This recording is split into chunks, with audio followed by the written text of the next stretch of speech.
Hi అండి, అందరికీ నమస్కారం. Welcome to green tea food court. ఈరోజు వెజిటేబుల్ పాస్తా ఎలా చేయాలో ఒకసారి చూస్తామండి.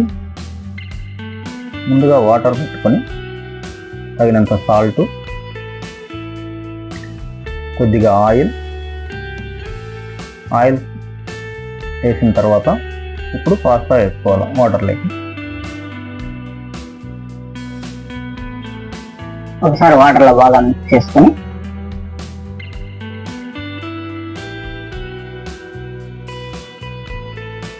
లైట్గా ఉడికిన తర్వాత ఇలా వాటర్ అంతా వడగట్టుకోవాలి. కొద్దిగా లైట్గా ఉడికితే చూడండి, ఎక్కువ ఉడికితే బాగుండదు.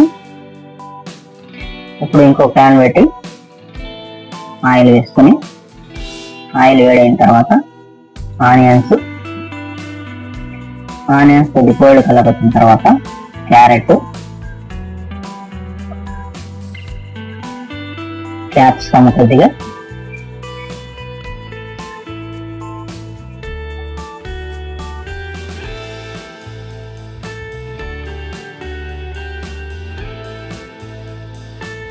పచ్చ బఠానీ కొద్ది,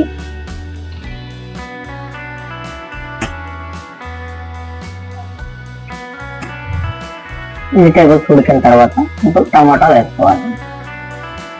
టమాటా తగినంత సాల్ట్, టమాటా అంతా బాగా మిక్స్ చేసుకొని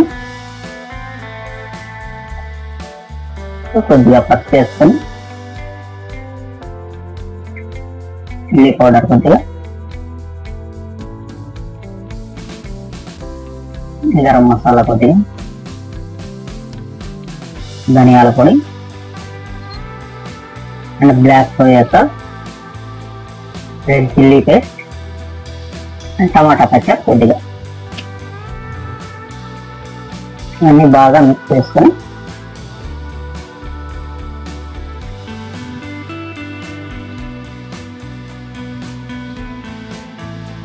అవసరమైతే మనకు వాటర్ కూడా యాడ్ చేసుకోవచ్చండి. ఇక్కడ ఇప్పుడు మనం ముందుగా ఉడకబెట్టుకునే పాస్తా వేసుకోవాలి. ఇది కొద్దిగా ఎక్కువ ఉడికిపోయిందండి, కొంచెం తక్కువ ఉడికితే బాగుంటుంది. ఇలా మసాలాలో బాగా మిక్స్ చేసుకుంటే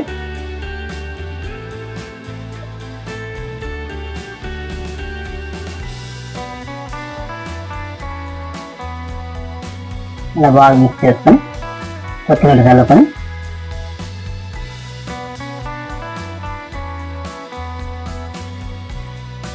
వేడివేడిగా తింటుంటే చాలా సూపర్గా ఉందండి. నేను చేసి తిన్నాను, మీరు ఒకసారి ట్రై చేయండి, ఎలా ఉందో చెప్పండి.